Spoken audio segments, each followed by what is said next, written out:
The Duke of Ashwell married Lady Cecilia Vane on a Thursday morning in November, while frost covered the chapel windows and thin snow settled against the stone steps outside. There were no flowers. She had asked for them. He had not arranged them. Cecilia was 22. He was 31. The match had been arranged between their fathers 7 years earlier, before grief and politics had made Edmund Ashwell into the man standing beside her now. Cold, contained, somewhere else entirely. Even while present, she had told herself it did not matter. She had been wrong. The wedding banquet lasted 4 hours. Edmund spoke to ministers and lords and old family friends while Cecilia sat at the long table beside his empty chair, because he rarely returned to it, and smiled at anyone who looked her direction, so they would not notice she was already alone on her wedding day. That evening, snow fell heavily over Ashwell Manor while servants lit fires in the grand corridors and quietly disappeared. Edmund entered her chamber at precisely 9 o'clock. He stood near the doorway for a moment, studying the room as though calculating something. Then his eyes moved to her, briefly, carefully, the way a man looks at a responsibility rather than a woman. He spoke quietly. "I want to be honest with you, Lady Cecilia. It seemed cruel not to be." She waited. "I cannot love you." The fire crackled softly between them. Outside, snow pressed against the dark windows. "I do not say this to wound you," he continued, "only to spare you the confusion of expecting something I am genuinely incapable of offering." Cecilia looked at him for a long moment. Then she nodded once. "I understand, Your Grace." He seemed almost relieved, which hurt far more than the words had. After he left, she sat alone beside the fire until the candles burned low. She did not cry. She had always been better at silence than grief, but somewhere beneath her composure something delicate and essential closed quietly, like a room whose windows are shuttered against winter. Still present, no longer open. 6 weeks into their marriage, Cecilia discovered the correspondence box. It sat on the library shelf between 2 volumes of French philosophy, a plain wooden box with a brass clasp, filled with letters Edmund had exchanged for years with writers, historians, and scholars across Europe. People who sent him ideas, arguments, observations about beauty and grief and the particular loneliness of intelligent men. He answered every one. She read several of them late one evening when the manor was quiet. His responses were extraordinary. Not the cold, contained man who passed her in corridors without expression, but someone else entirely. Someone who noticed the quality of winter light against old stone. Someone who believed tenderness was not weakness but precision. Someone capable of extraordinary warmth directed entirely outward, toward strangers, toward anyone except the woman living quietly inside his house. That discovery hurt more than the wedding night. Had she thought about it for 3 days, then she sat at her small writing desk beside the bedroom window, removed a plain sheet of paper and wrote him a letter. No name, no return address. She signed it only with a single word, Marguerite. She chose the name because it was her mother's, because it felt like protection, because she needed to speak to him somehow in a language he might actually hear. She wrote about winter, about what loneliness felt like inside large houses, about the particular sadness of sitting beside someone and feeling entirely invisible. She did not write about him. Not directly. She wrote around him, the way a woman describes a wound without naming it. Then she rode into the village herself on a cold Wednesday morning and posted the letter from the village postal office, addressed to the Duke of Ashwell, signed only Marguerite. She told herself she would send only one. His response arrived 11 days later. Cecilia recognized his handwriting immediately, of course. She had studied it on estate documents and household ledgers for weeks. His letters to Marguerite were written in the same hand, but somehow differently. Less measured. More alive. You described loneliness more precisely than anyone I have encountered, he wrote. Most people describe it as absence. You described it as presence, as the weight of being in a room full of warmth that does not belong to you. I have thought about that sentence for several days. She read it 4 times. Then she wrote back. This is how it began. Over the following months, their correspondence grew slowly, carefully, the way trust builds between people who have both been hurt by honesty. He wrote to Marguerite about the estate's history, about his father's complicated legacy, about the particular exhaustion of being expected to be strong in ways that left no room for anything softer. She wrote to him about books, about the way certain music felt like grief made beautiful, about the precise moment a winter garden begins to believe in spring. He never asked who she was. She never told him. Meanwhile, inside Ashwell Manor, their marriage continued in its careful distance. He was never cruel to her. He was always courteous, always appropriate, always somewhere else. At dinner he spoke about estate matters. At social gatherings he ensured she was treated with respect. He was by every observable measure a perfectly adequate husband. Cecilia managed the household with quiet efficiency. She learned every servant's name within her first month. She reorganized the estate accounts, discovered 3 years of financial mismanagement and corrected it without mentioning it to Edmund. She expanded the village school using money from her own inheritance. She ensured the tenants had adequate provision through the harsh winter. Edmund noticed none of it, or perhaps he noticed all of it, and simply did not know what to do with his own noticing. At night, alone in her room, she wrote to him, and somewhere in a locked silver box beneath his desk, the Duke of Ashwell fell slowly, irreversibly in love with Marguerite. 5 years is a long time to love someone who does not know you are there. Cecilia had not intended it to last this long. In the beginning, the letters had been something between experiment and survival, a way to exist inside her marriage without disappearing entirely. But years had passed, and the correspondence had grown into something neither simple nor easy to end. He told Marguerite things she was certain he had never told another person, that he feared becoming his father, that the estate felt like a performance he had agreed to without understanding the length of the run, that sometimes in the early mornings before the house awakened, he sat in the library and felt something close to peace, though he could not explain why the mornings felt different from the evenings.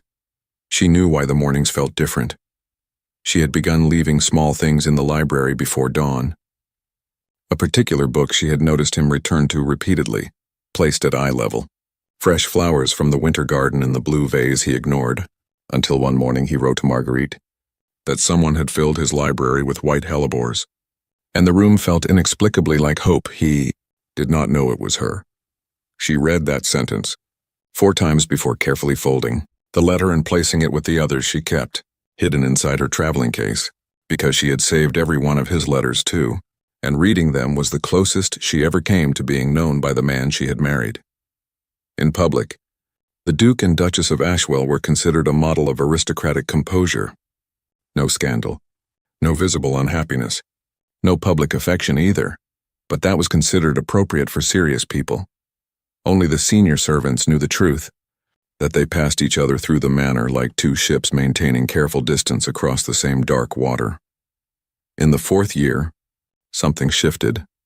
Edmund began occasionally pausing when he encountered Cecilia unexpectedly. Not long pauses, brief ones, a moment of looking at her directly before the familiar restraint returned. Once she dropped several pages of estate correspondence in the corridor, and he bent to help her collect them before the footman could reach them. Their hands touched briefly. He had looked at her then, a searching look, as though trying to locate something he had misplaced years earlier. She had thanked him quietly and walked away. That evening she wrote to Marguerite's address and described a woman she had seen in a painting once. A woman who had loved someone so long and so quietly that the loving had become part of her own architecture. Impossible now to remove without the whole structure falling. She did not sign it, Marguerite. She forgot. For one exhausted evening, to protect herself, she signed it C. She realized her mistake the moment she posted it, lay awake for 2 nights afterward. But his response arrived without comment, as though he either had not noticed or had chosen not to name it. She was not certain which frightened her more. It was Edmund's closest friend, Lord Henry Cavendish, who began to suspect something. First, Henry had watched Edmund correspond with the mysterious Marguerite for years with the patient amusement of a man who believed his friend was finally capable of feeling something again. He had never pressed for details, but he was observant by nature, and observation had recently begun producing uncomfortable conclusions. Marguerite wrote about hellebores. So did the Duchess in a letter to the village school committee that Henry had happened to see. Marguerite described the particular quality of early morning light inside old libraries. The Duchess was known to rise before dawn. Marguerite had once written about a piece of French music Edmund had never encountered before, and he had asked her the title and she had sent it. and it was the same composition he had heard his wife playing alone in the music room one evening in February. Henry said nothing for 3 weeks. Then one afternoon in the club library, he looked at Edmund steadily and said, "Has it occurred to you that Marguerite's handwriting bears some resemblance to your wife's?" Edmund went very still. "I have never seen my wife's handwriting." Henry stared at him. "Edmund, she manages your entire estate." The silence that followed lasted considerably longer than either man acknowledged afterward. That evening, Edmund returned to Ashwell Manor and stood for a long time outside the door of the household accounts room. Inside, Cecilia sat alone at her writing desk, as she often did in the evenings, a single candle burning beside her. He watched her through the partially open door. Her posture, her hand moving across paper, the particular stillness she carried that he had written about to Marguerite once as the kind of quiet that feels chosen rather than imposed. He turned away before she looked up, but he did not sleep that night. He found the evidence he already knew he would find, not through violation, not through searching her chambers without permission. He found it because she left the traveling case unlocked one morning when she departed early for the village school, and a single letter slipped from beneath the clasp onto the entrance hall floor, and a housemaid brought it to him, assuming it required posting. He recognized his own handwriting before he fully understood what he was holding. He stood in the entrance hall for a very long time. Then he carried the letter to his study, sat down carefully, and read it. It was from 3 years ago. He remembered writing it. He remembered the evening, a December night when the first heavy snow had closed the roads and the manor felt particularly silent, and he had written to Marguerite about the strange grief of longing for something you could not name clearly enough to go looking for it.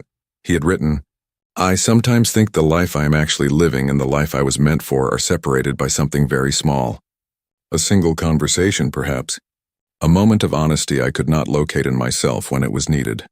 Marguerite had written back, "I think you have always known where that conversation lives. You simply cannot bear the cost of it, yet." He sat with that letter for an hour. Then he unlocked the silver box beneath his desk and looked at 5 years of correspondence, with different eyes entirely. He read until the candle burned out, then he sat in the dark for a long time afterward, because now he understood everything. The hellebores, the music, the particular way she described loneliness as presence rather than absence, because she had been present, always present, living 10 rooms away, while he fell in love with the sound of her mind through letters signed with her dead mother's name, because he had told her on their wedding night that he could not love her, so she had found another way to be known by him, and he had loved her, completely and without reservation, for 5 years, without ever once looking up. He found her in the winter garden that evening. Snow had begun falling again. She stood near the bare rose arbor in her dark cloak, her breath visible in the cold air, looking out across the white stillness of the grounds as though memorizing something. He had practiced what he intended to say. He said none of it. "Cecilia." She turned. His expression stopped her immediately. For a long moment neither spoke. Snow fell softly between them. Somewhere in the manor behind them a clock chimed 6. "How long have you known?" she asked quietly. "Today." She nodded slowly as though this had always been inevitable. She looked back toward the snow-covered garden. "I want to ask you why," he said. "But I already know why." She said nothing. "I told you I could not love you." His voice dropped to something rougher than his usual control allowed. "So you found a way to let me know you anyway." She turned to look at him then. Her expression was not what he expected. No anger, no vindication, only exhaustion and something older beneath it. The particular tiredness of a woman who has carried something heavy for years and does not know how to put it down. "I only wanted to be heard," she said softly, "just once, by someone who was not being careful with me." The words landed like something physical. "You were never careful with Marguerite," she continued. "You told her things you would never have told your wife. She was easier to be honest with. I know." A faint, painful smile. "I wrote the letters." Edmund looked at her for a very long time. Snow settled against her dark hair. The garden was absolutely silent around them. Then he said very quietly, "I told you I could not love you." "Yes. I was wrong." She closed her eyes briefly, not relief, something more complicated than relief. Edmund, I have been in love with you for 5 years, he said. I simply did not know it was you. That, she said softly, is precisely the saddest thing I have ever heard. He had no answer for that because she was right. She did not forgive him that night. She did not forgive him the next morning either. When he appeared at breakfast looking as though he had not slept, sitting across from her with something new and unguarded in his expression that she did not entirely trust yet. She poured his tea the way she always had, set the cup precisely where he preferred it. He watched her hands. You always knew exactly how I take my tea, he said quietly. I paid attention. The words were gentle. They were also devastating. Over the following weeks, he began doing something she had not expected. He began paying attention in return, not dramatically, not with grand gestures or declarations, quietly. The way she had always loved him, quietly, precisely, in the details. He noticed when she was cold before she mentioned it. He began appearing in the library in the mornings. He asked her opinions about estate matters and then listened, really listened, without the distracted courtesy he had offered before. Once, during a particularly long and tedious ministerial dinner, he glanced at her across the table in the middle of an especially pompous speech by Lord Fenwick, and his expression said everything Marguerite's letters had once said to her, weary, wry, entirely present. She looked down at her plate so he would not see, her almost smile. That night she sat at her writing desk for a long time. She did not write a letter. She did not know yet who she was writing to, anymore. Spring came slowly to Ashwell Manor that year. The roses in the west garden emerged pale and tentative, the way things grow after long winters. Cecilia walked among them one morning in early April, while light moved through the trees in long gold shafts. She heard his footsteps on the garden path behind her. He stopped a few feet away. She did not turn immediately. I found your first letter, he said, the one that began everything. I had not recognized the handwriting then. I read it again last night knowing it was you. She waited. You wrote about sitting beside someone and feeling entirely invisible. His voice was low and careful. You were describing our marriage. You were describing me. Yes. You were also describing yourself. A long pause. You made yourself invisible because I gave you no other choice. She turned then. He looked different in morning light. Older, but in a way that had finally caught up with his sadness. More honest than she had ever seen him stand before. I cannot return 5 years to you, he said. No. I cannot undo what I said to you on our wedding night. No. But I am asking, his voice broke slightly for the first time, and she realized she had never heard that before.